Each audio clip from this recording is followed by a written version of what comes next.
ஒரு பேட்டுக்காக ஏன்டா கொலை பண்ண? ஒரு பேட் வேணும்னா உங்க அப்பா, அம்மா கிட்ட கேட்டா அவங்க வாங்கி குடுத்துருப்பாங்களே அப்படின்னு சொன்னதுக்கு, எங்க அப்பா, அம்மாவுக்கு வசதி இல்ல, கஷ்டப்படுறாங்க.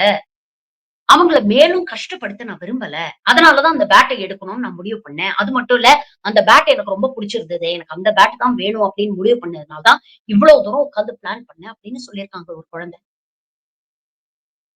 14 வயசு அந்த பையனுக்கு. அவன் மனசாட்சியே இல்லாம கொலை பண்ண அந்த குழந்தைக்கு 10 வயசு.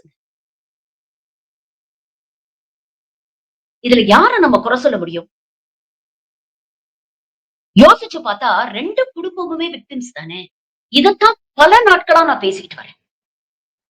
இன்னைக்கு சமூக வலைதளங்கள் ஆகட்டும், சோசியல் மீடியாவாகட்டும், ஓடிடி பிளாட்ஃபார்ம்ஸ் ஆகட்டும், மெயின் ஸ்ட்ரீம் சினிமா ஆகட்டும், ஏன் தொலைக்காட்சிகள் ஆகட்டும், எல்லாத்துலயுமே வயலன்ஸ் தான். முந்தா நேத்து கூலி படம், திரைப்படம் பார்க்க போனேன். அன்னைக்கு காலையில ஒரு செய்திய வந்து நியூஸ் பேப்பர்ல படிக்க முடிஞ்சது. அதாவது கூலி படத்துக்கு ஏ சர்டிபிகேட் குடுத்துட்டாங்க. ஆனா தியேட்டருக்கு பெற்றோர் குழந்தைகள்லாம் கூட்டிட்டு வராங்க. அதனால குழந்தைகளும் பார்க்க அனுமதிக்கணும் அப்படின்னு கூலி பட தயாரிப்பாளர்கள் கோர்ட்டுக்கு போய் கேஸ் போட்டிருக்காங்க. அப்படின்னு ஒரு செய்தி படிக்க முடிஞ்சது. ஆனா உண்மையிலேயே அந்த படத்துல போய் உட்கார்ந்த பிகினிங் டு எண்ட் ஆரம்பம் முதல் சீன்ல இருந்து கடைசி சுபம் போடுறது வரைக்கும் வயலன்ஸ், வயலன்ஸ், வயலன்ஸ், வயலன்ஸ் தவிர வேற எதுவுமே இல்லைங்க. ஆரம்பத்திலேயே ஒருத்தன் கழுத்துல சங்கிலிய கட்டி தூக்கி தொங்க விடுறாங்க. முதல் சீன்ல ரஜினிகாந்த் பேசுறாரு. 30 வருஷம் ஆச்சு நான் குடிச்சு.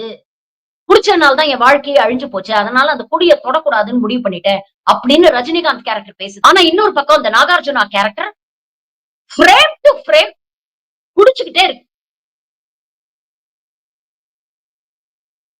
இன்னைக்கு தொடர்ந்து இது போன்ற படங்கள் தானங்க பாத்துக்கிட்டு இருக்கோம்.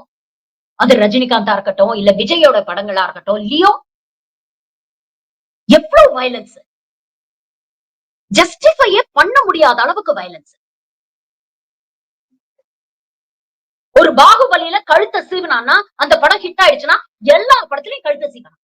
சரி மெயின் ஸ்ட்ரீம் சினிமா தான் இப்படி இருக்குன்னா, ஓடிடி பிளாட்ஃபார்ம் கேட்கவே வேண்டாம். சென்சார் அப்படிங்கிற ஒரு விஷயம் இல்லங்கிறதுனால, தன் மனசுக்குள்ள இருக்கக்கூடிய வக்ரத்தெல்லாம் கிரியேட்டிவிட்டி அப்படிங்கிற பேர்ல இன்னைக்கு ஓடிடி பிளாட்ஃபார்ம்ஸ்ல வாந்தி எடுத்துட்டு இருக்காங்க.